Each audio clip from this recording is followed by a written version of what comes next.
Hi, and welcome to this week's look at the major news stories affecting the market so far. And we're going to start on a positive note, and that's the FTSE on a rebound, and Marks & Spencer's Resurgence sparking some optimism. Now, if we take a look at the FTSE, the month-long decline seems to have been halted. We're up at 7,700, 7700 on 31st of July, but that fell to 7262 by mid-August, and we're currently around the 7480 mark, so definitely a little bit of a bounce has been seen. There was a swift upward movement at the start of the week. We saw quite a bit of support at 72.62, which caused some buying interest. On top of that, we had the RSI dipping into oversold again, an indication that there would be a small bounce. And we had a long weekend in the UK. Now, often at the start of the week, investors reassess and reevaluate their positions. And perhaps that long weekend, a little bit of extra R&R, made a few people a little bit more positive. But what about Marks & Spencer's? Why are we saying that could be quite important? Well, they may well be coming back into the FTSE 100.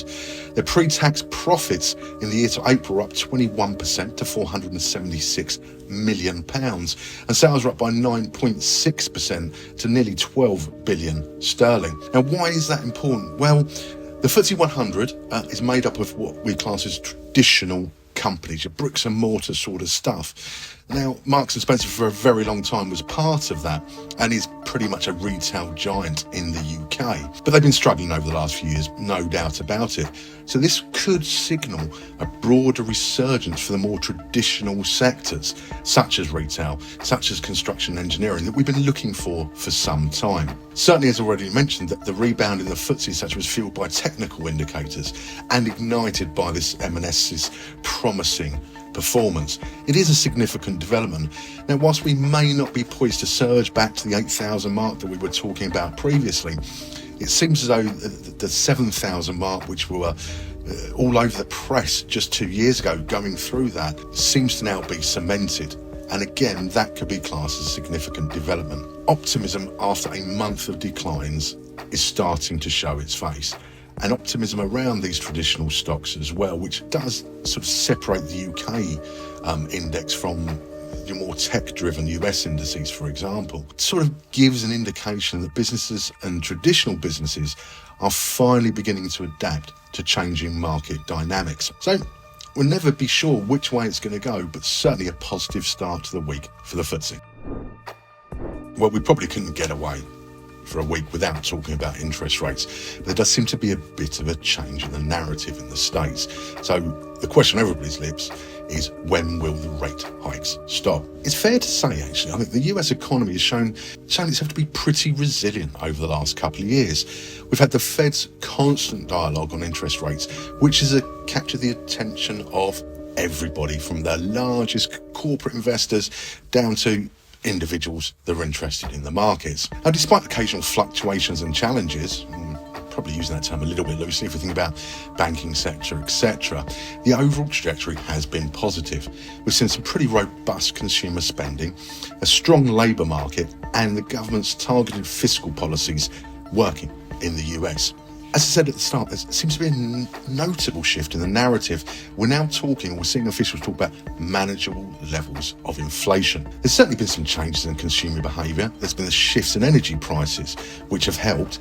And of course, the Fed's vigilance, all coming into play at a similar time. And despite that stability and inflation falling, the Fed has continued to raise interest rates. And in fact, if we look at some of what was said at the Jackson Hole Symposium at the end of last week, we look at Cleveland Federal Reserve President Mester said another hike may be needed to combat inflation. Now, it's beginning to feel like that's the Fed being preemptive and looking to garner and gain control. Obviously, the US is not alone in terms of inflationary issues. Inflation does seem to be more pronounced in UK and Europe, for example. So there does need to be some form of coordinated response, as inflation seems to be a global pressure. The Fed do seem to have got their act together a little bit quick, but it is a balancing act. An increase in interest rates can act as a brake on excessive borrowing and spending, and thus curb inflation. But you don't want that at the cost of growth. If spending is stopped, if inflation gets to such a level that it impacts on further interest rate hikes, cost of borrowing goes up, less spending, less growth. So again, it's a balancing act. And I think what the Fed are potentially doing is projecting a period of interest rate increases, as they have been for some time throughout. But now we're talking about following with a period of extended pause. What they're aiming to do is provide a little bit of clarity across the board, again, to your largest commercial investors down to retail individuals. They want to give them some clarity, and most importantly, they're trying to foster some stability. So the way the narrative's changing is probably as important as some of the figures, so keep your ears to the ground. Okay, third up, we're going to turn our attention to Bitcoin. Obviously a very, very volatile market, as we've seen historically, and Bitcoin trading volumes have fallen to a 4-year low.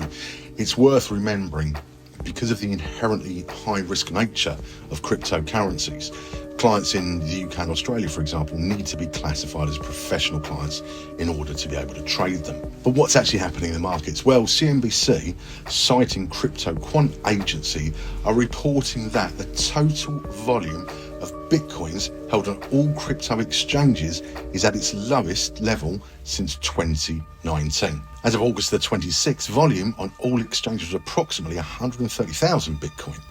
There is a max, a high of 3.5 million traded in just one day. So clearly volumes are off. Now, this decrease in volumes may be due to the uncertainty re-regulation, which I'll come on to in a second, and also the fading of the bullish trend from early 2023. Now, according to JP Morgan analysts, the decrease in open interest may indicate that the price is near a significant low, but the chart would suggest that the bearish trend may continue, so a bit of conflicting information. If we have a look at the chart, we are near the median line of the descending channel. We've got 25,500 acting as support, and an attempt on the 23rd of August to break out failed. And that price now around 50% of the decline from A to B. So those signals, again, perhaps fly in the face of what some of the JP Morgan analysts are thinking. But there are other factors to take into account. The SEC was defeated in court this week regarding offering its BTC ETF licenses. And basically the court said they're not giving good enough reasons why they won't grant Greystone, for example, a license for a BTC ETF. That clearly could be a very large growth area for Bitcoin. The bullish trend line has constantly been broken, though. There's no doubt about that. And a break above $28 off the back of that SEC being defeated news was very short-lived, and 29,000 breakdown level could provide some serious resistance moving forward. Now, obviously, we expect the SEC to appeal this decision, and they have, I believe it's 45 days in which to do so. This could cause some further volatility in Bitcoin and other cryptocurrencies. They are volatile markets. Risk management is absolutely key. And I say, don't forget that due to their inherently risky nature, they're only available to professional clients in some jurisdictions. Now, we're going to finish today, as we have done the past few weeks, really, because it's still reporting season, with talk about the US share. And that's Hewlett-Packard shares fell very sharply after their report came out. We've been used to the past few weeks some really pretty impressive results from tech companies. Hewlett-Packard has slightly bucked that trend, shall we say. Revenue was down 10% to $13.2 billion US. That's against $14.65 billion US a year ago. The third quarter in a row that HP has fallen below analysts' expectations when it comes to these figures. So not fantastic news. CEO Enrique Lores said that they are moderating expectations moving forwards as a result of the fact that the external environment is not improving as quickly as anticipated. Clearly, PC sales not where they want them to be. Earnings per share came in at 86 cents, which was roughly in line, and they're talking about the fourth quarter EPC being around that level, maybe up to the 90s sort of level. The share price fell over 10% at its low yesterday, quite rapidly, so the results were not taken that favourably. Will that fall continue? Well, interesting analysis shows some pretty bullish signs, believe it or not. Despite this greater than 10% fall at the low of the day, it actually closed at the high of the day yesterday, which is a positive sign. Support was clearly found around the lower boundary of the parallel channel that we can see on the chart. Now, the price did fall below that support at 28.90, but again, it closed above that. Now, could that be a sign perhaps of large players accumulating long positions off the back of this sudden increase in volatility and stop loss order levels being triggered at that support or just below that support level?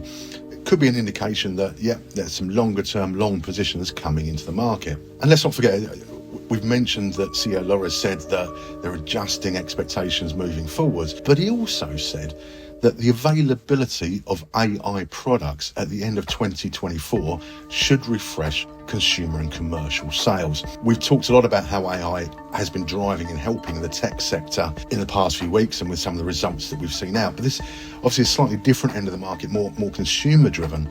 And this could well be a lag in terms of the AI hype actually coming to the market. So it will be interesting to see what happens over the next 12 months. Well, that's it for this week. Wish you luck with trading in the coming week, and don't forget your risk management techniques. Bye for now.